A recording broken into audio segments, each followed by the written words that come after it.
खानदान जो भी कहना है जल्दी कहो। तुमने हमें लाइन में इस तरह क्यों खड़ा किया हुआ है? वो इसलिए कि चांद पर एक सैयारा भेजना है और मैं सोच रही हूँ कि तुम में से किसको भेजूं। आज रात मेहमान आ रहे हैं और मैं सोच रही हूँ कि किसकी कौन सी ड्यूटी लगाऊं।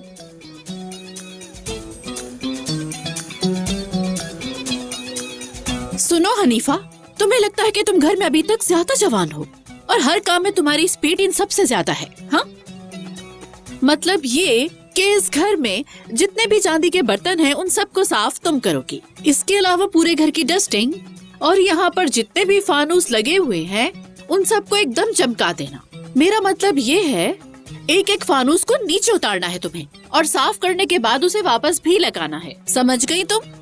क्योंकि आज की रात हमारे घर में इतनी रोशनी होनी चाहिए कि पूरा मिदियात इससे रोशन हो जाए।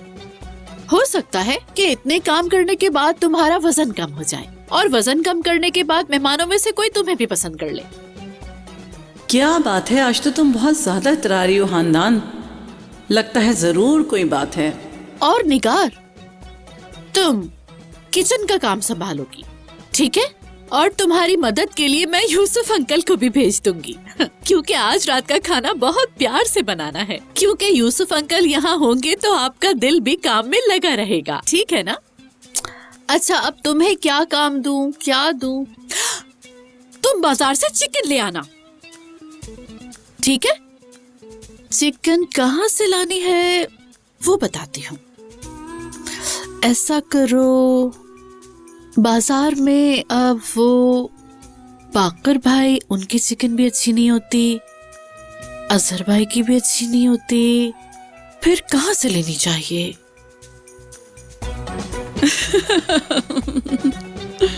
हंसी किस खुशी में आ रही है? हाँ, अरे गुड़िया, तो मेरी नकल उतारी जा रही है।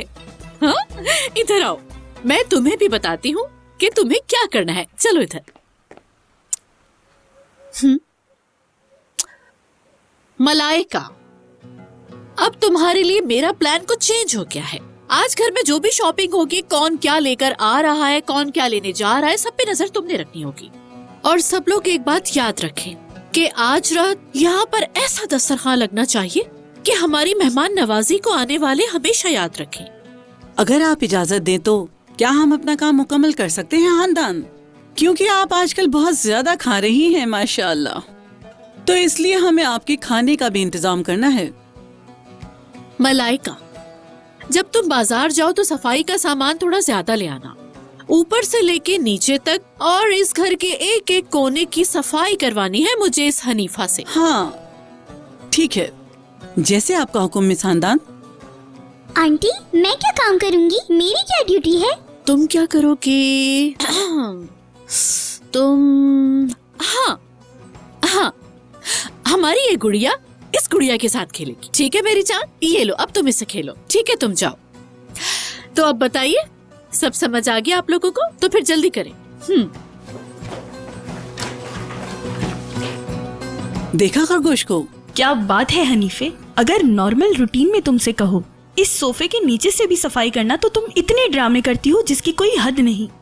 लेकिन आज तो तुमने एक लफ्ज भी नहीं कहा और ऊपर से हंस रही हो, माशाअल्लाह। तुम बात को समझ ही नहीं रही हो, ऐसा मौका बार बार नहीं मिलता, समझी? तो मेरे ख्याल से तुम्हें इस मौके का फायदा उठाना चाहिए। चलो आज यारीन से भी आजाद हो जाएंगे। आज तो मैं इतनी खुश हूँ जिसकी कोई इंतहा नहीं। मेरे साथ चाहे कुछ भी हो, लेकिन मेरी बेटी के साथ ऐसा नहीं होना चाहिए। तुमने देखा मैंने उन लोगों के साथ क्या किया जहरा, और मीरान ने मुझे अपना खून देकर मेरी जिंदगी बचाई, मुझ पर एहसान किया, और मैंने ये क्या किया जहरा, क्या किया मैंने? इस सब के जिम्मेदार आप नहीं बल्कि मैं हूँ। अपनी औलाद के लिए मैंने बिना सोचे समझे ये फैसला किया और आपको भी मैंने ही मजबूर किया था। आपको शर्मिंदा होने की कोई जरूरत नहीं, मैं शर्मिंदा हूँ। मैंने किया ये सब, मैंने ये भी नहीं सोचा कि मेरे इस झूठ की वजह से मेरी बेटी का मुझ पर एतबार खत्म हो जाएगा। मुझे लगता था कि वो मीरान से अलग होकर खुश रहेगी, लेकिन मैं गलत था, बिल्कुल गलत। अगर मुझे ये सब मालूम होता तो क्या मैं ऐसा करती? उस अजीजा से डर गई थी मैं, कहीं वो आपको और मेरी बेटी को नुकसान ना पहुंचा दे, इसीलिए बड़ी गलती हो गई मुझसे। तुम सबको लगता था कि मीरान ने मुझे धमकी दी है तो वो मुझे मार देगा, तो तुम सब गलत हो जहरा। सिर्फ तुम लोगों की गलती की वजह से मैं गुनाहगार बन गया हूँ।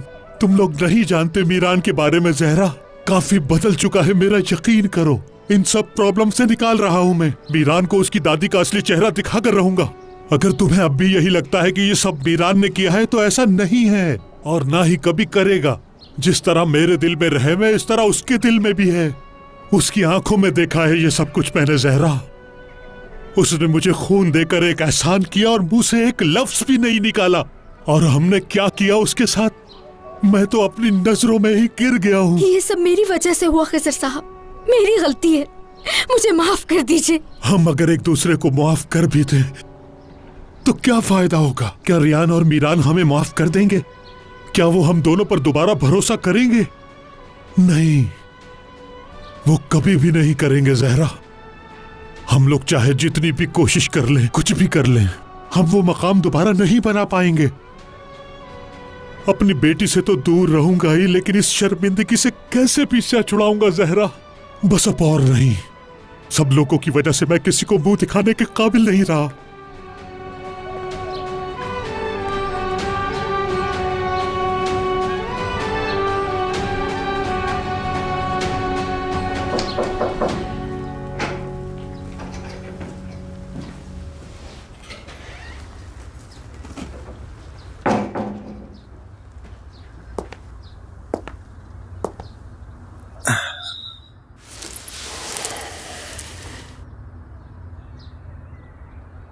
अब भी रियान के बारे में सोच रहे हो ना?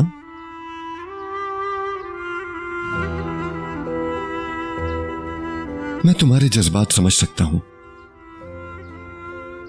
तुम्हें याद है पहले जब रियान घर छोड़कर भाग जाती थी तो हमेशा तुम उसके पीछे जाते और वापस ले आते थे, लेकिन अब तुम्हारे हाथ बंधे हुए हैं। लेकिन अब तुम रियान को वापस नहीं ला सकते। जानता हूं तुम्हें डर है कहीं उसे कुछ हो ना जाए। सुनो बेटा, मुझ पर भरोसा करो, मुझे भी तकलीफ होती है। मैंने अजीजा की आंखों में कई बार नफरत की आग भड़कते हुए देखी है। तुम सही कहते थे, ये सब कुछ हमारी वजह से हुआ है। हमने खुद रियान को अपने हाथों से अजीजा के हवाले कर दिया। काश आप लोग इस बात को पहले समझ लेते बाबा जान। काश उसकी बात का उसी दिन यकीन कर लिया होता जिस दिन उसने कहा था मैं बेगुनाह हूं। काश आपने तब मेरा साथ दिया होता जब मैं उसके लिए कुछ करना चाहता था। ठीक कह रहे हो बेटा, तुमने जो कहा सब सही है। रियान के साथ जो कुछ हुआ उसके जिम्मेदार हम भी हैं, और खासकर यारिन। रियान के साथ जो कुछ हुआ उसे हम रोक तो नहीं सके, लेकिन अब कोशिश करेंगे उसकी जिंदगी में मजीद मुश्किलात खड़ी ना हो। तुम ये कर सकते हो बेटा। रियान की हिफाजत करने का बस एक यही रास्ता है आजाद, और वो है एलिफ असलान बे। बाबा इस बात से उस लड़की का क्या ताल्लुक है? मैंने आपको पहले भी कई बार बताया है बेटा, ताल्लुक है, बहुत गहरा ताल्लुक है आजाद। देखो, क्या तुमने देखा नहीं था अजीजा उस दिन कितनी पागल हो गई थी? बात जैसे ही एलिफ पर आई अजीजा खुद पर काबू न रख सकी। सुनो, अगर तुम एलिफ को इस घर में लाने में कामयाब हो गए तो समझ लो उस घर में अजीजा रियान को हाथ तक नहीं लगा सकेगी। रियान की मदद करने का हमारे पास और कोई रास्ता नहीं है। हम उनके जैसे नहीं है बेटा, मैं ये नहीं कहता, और ना ही ये चाहता हूं कि तुम उसके साथ किसी किस्म की जोर जबरदस्ती करके उसे यहां लेकर आओ। ये भी सच है बेटा, वो तुम्हें पसंद करती है। उससे बात करो, उसे राजी करो, उसे अपनी दुल्हन बनाओ, फिर उसे यहां ले आओ। सुनो आजाद, मेरी बात पर अच्छी तरह गौर करो, उसके बाद कोई फैसला करना, ठीक है? और अगर तुम्हें कोई रास्ता ना दिखे तो मैं तुम्हें रास्ता दिखाऊंगा।